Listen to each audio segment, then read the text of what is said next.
tanks, new models of tanks are the order of the day. So here at one of the Army's proving grounds, the latest product of tank engineering, the light tank M-24, is being put through its paces. There's no kidding about these tests. They're called shakedown tests, and that's exactly what they are. When the tests are over, the tank has shown pretty thoroughly what it can take and what it can do. So here's the straight dope right from the proving ground on the Army's new M-24 light tank.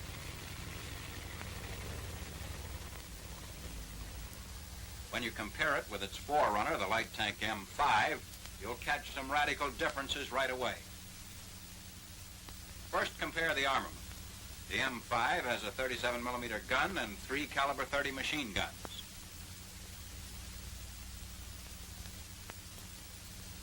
The M-24 has a 75mm gun for the first time on a light tank. Right beside it in the turret is a caliber .30 machine gun. And another one is mounted in the bow of the tank. There's also a caliber .50 machine gun. This furnishes protection against low-flying aircraft.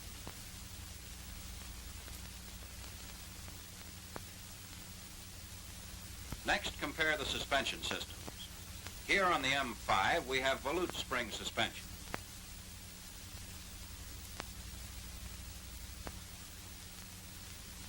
On the M-24, this has been replaced by the new torsion bar suspension, which is smoother riding and more efficient. We won't go into the principles of operation and the advantages of the torsion bar system. They're clearly shown in another film bulletin, number 117. The third big difference between the two tanks is in the tracks. Tracks on the M-24 are all steel and 16 inches wide, about 4.5 inches wider than the tracks on the M5. A center guide in the track runs between the dual rubber-tired track wheels and helps to keep the track aligned properly. The drive sprockets fit into recesses in the track shoes. This feature, together with the center guides, greatly reduces the chance of throwing a track. 3 rollers support the track on the upper side. These support rollers are dual and rubber-tired like the track wheels, but much smaller. A compensating wheel for each track is mounted in the rear. It's connected by a linkage to the rear track wheel and helps to keep the track tension right at all times. To see how it works, we'll drive the tank up on an obstacle. This wrench will serve as a reference point for the position of the compensating wheel.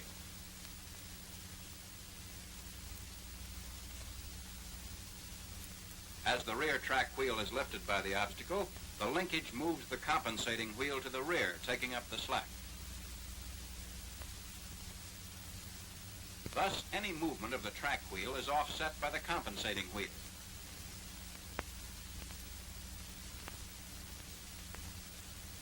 Notice how the center guides in the track fit into this slot in the compensating wheel. So much for the suspension system. Now we'll take a look at the rear end. By swinging the turret out of the way, we can get at either of the 2 radiator filler caps.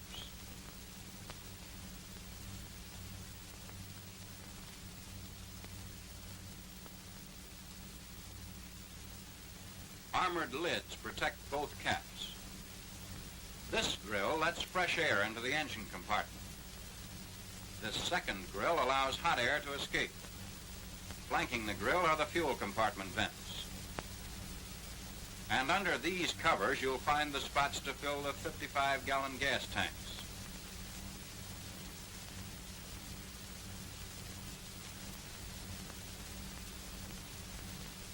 The M-24 is powered by 2 V-type 8-cylinder engines developing 110 horsepower each.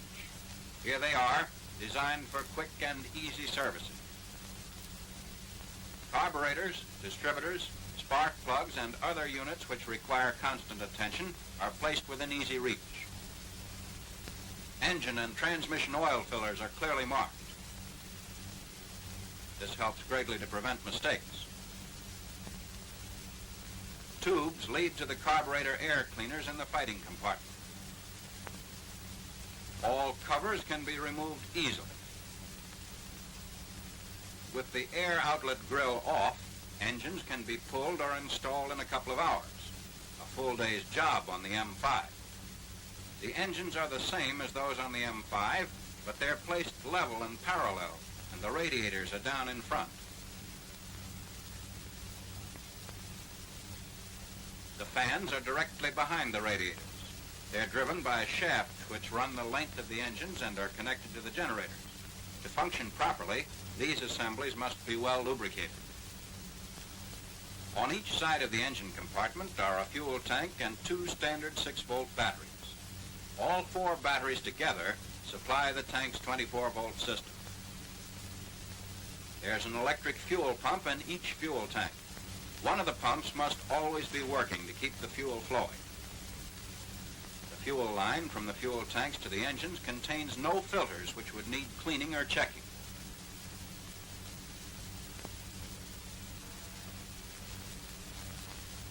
Both engines can be supplied from either fuel tank. In front of the engines, hidden under the radiators, are the hydromatic transmissions, which are the first step in the train of power. Now let's leave the engines and trace the train of power all the way to the drive sprockets. The simplest way of doing this is to mark out a rough diagram on the ground. First, we'll sketch 2 boxes to represent the 2 engines. These, you remember, are mounted side by side.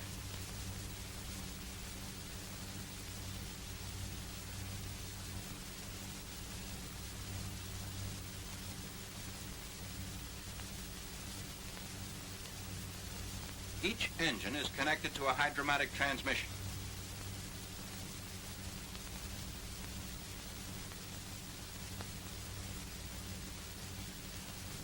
These transmissions shift automatically. They have a neutral position and 4 forward speeds.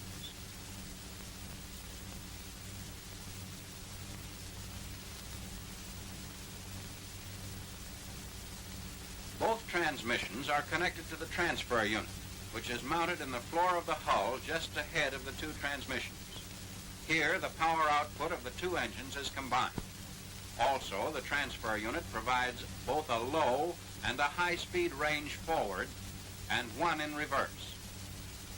From the transfer unit, the main propeller shaft takes the power forward into the control differential.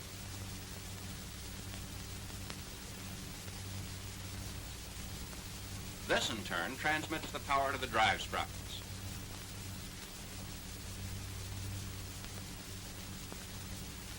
And that's the whole story of the powertrain. The crew of the M-24, like that of the M5, consists of 4 men: the driver, the assistant driver, the tank commander, and the gunner. To save time and energy, both the turret and the cupola doors are spring-loaded so they can be opened and closed easily despite their heavy weight. Officially, this is the vision cupola, but the tank crews call it the greenhouse. 6 glass vision blocks give the tank commander 360-degree vision with the tank buttoned up. The greenhouse is set at an angle, exposing only 1-inch space to small arms fire, and the laminated glass is so thick it takes a caliber 50 at less than 200 yards to penetrate it. In addition to the vision blocks, there's a recess for a periscope.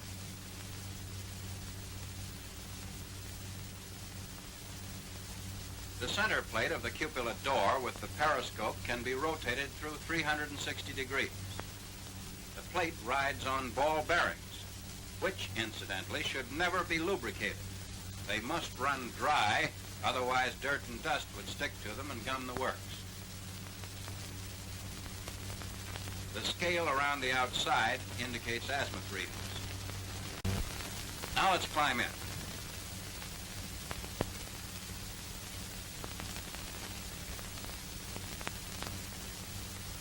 All seats are adjustable and can be raised or lowered as desired.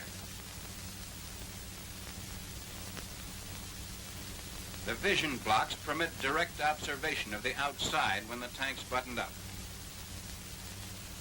Right behind the tank commander, mounted in the rear bulge of the turret, is the radio and interphone system. Both are operated by the tank commander. The tank commander can traverse the turret by turning this handle, which automatically cuts out the gunner's traversing control. It enables the tank commander to spin the turret around and point the gun at any given target.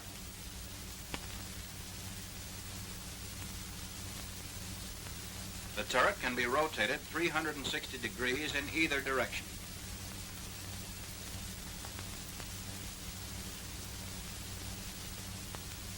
Its movement is powered by an electric motor and an oil gear.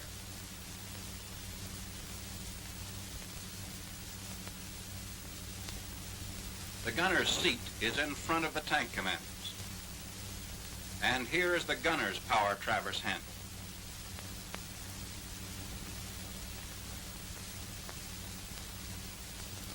This control makes it possible to rotate the turret manually in case of failure of the electrical and hydraulic system. The 75mm gun M5 is the latest in modern armament. The gun's ammunition and ballistics are exactly the same as those of the 75mm gun in medium tanks. Use of this large gun in a light tank has been made possible mainly because of the new concentric recoil mechanism, which is light and takes up very little space. Here's the elevating hand wheel.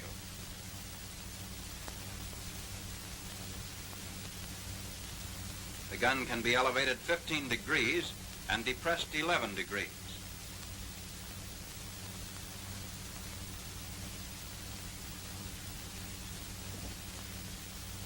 The gun's firing button is right on the hand wheel, so there's no lost motion.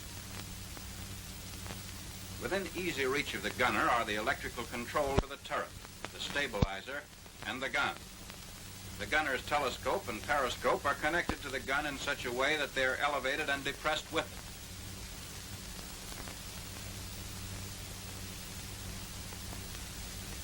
it. Of course, they traverse with the turret.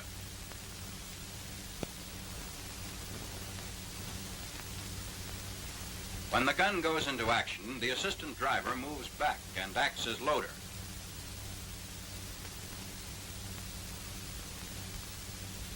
The 48 rounds of 75mm ammunition which are carried in the tank are stored beneath the subfloor and are protected from fire by liquid-filled containers. A hit on the ammunition will also puncture the containers and flood the compartments, cutting down the chances of fire.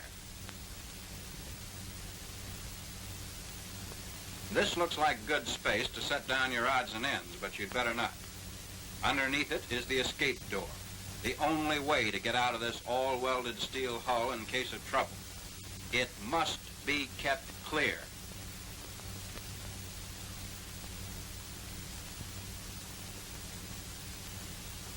When the bulkhead doors between the fighting compartment and the engines are opened, the engine fans act as ventilators. To draw out smoke-filled air while the gun is firing, the engines must be run at 1500 RPM or better, with both doors open. In cold weather, the fighting compartment can be heated by opening the bulkhead extension doors, admitting heat from the transfer unit.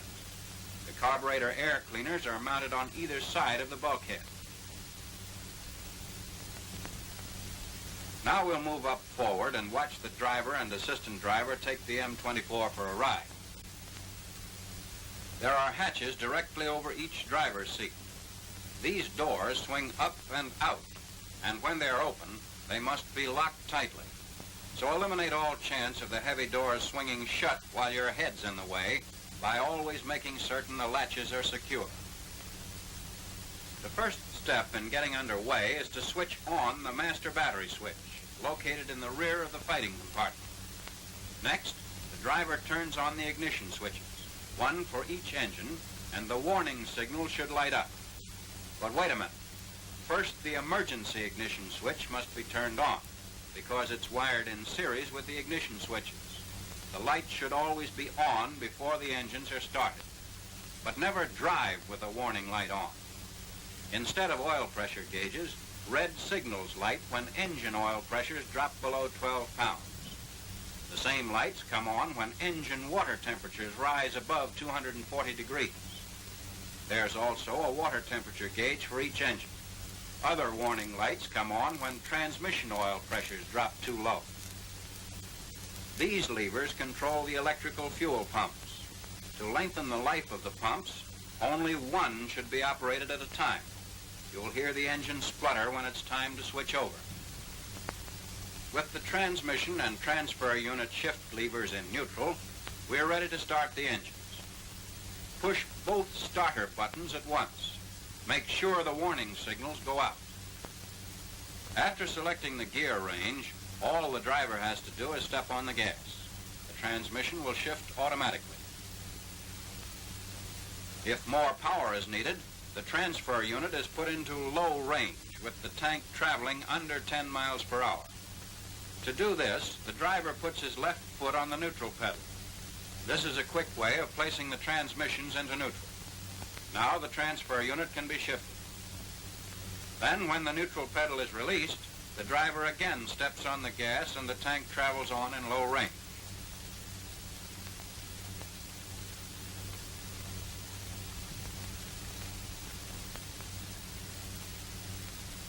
Backing up always has to be done from a halt. All 4 transmission speeds are available in reverse, since the reverse gear is in the transfer unit. If there's trouble shifting the transfer lever into reverse, put it into a forward range and then shift into reverse quickly. Place the transmissions in low range for proper control while backing up. This prevents them from shifting higher than second speed.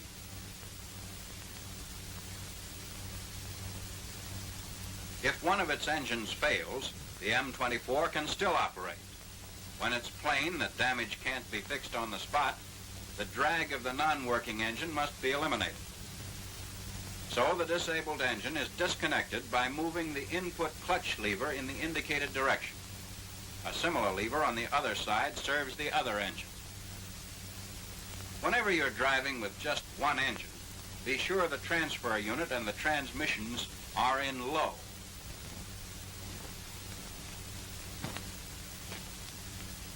The tank can also be driven in reverse with only one engine.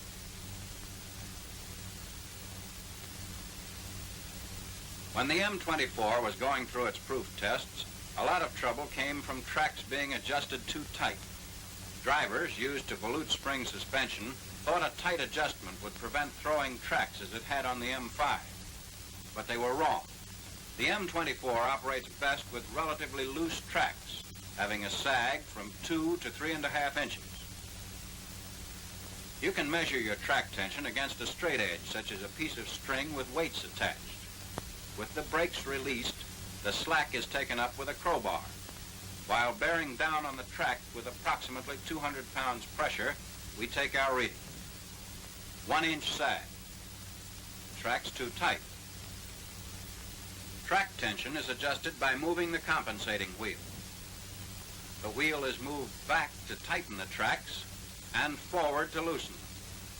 First, though, it's necessary to loosen the clamp bolt. Now the lock plate can be shifted out of the way to permit turning of the track adjusting nut. Since the track is to be loosened, the nut is turned in the direction which moves the compensating wheel forward. The sag is always measured between the 2 rear support rollers. 2 1/4 inch sag. Now the track is as loose as it should be.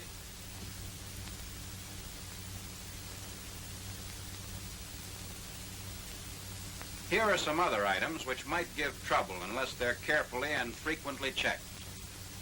Shock absorbers, track wheels, and suspension arm stops. Careful preventive maintenance is absolutely essential on any kind of equipment to get the most out of it. The M-24, with its low center of gravity, its wide tracks, and its turret directly in the center, provides a solid firing platform for its heavy armament. It's a light tank, all right, but it packs a mighty wallop.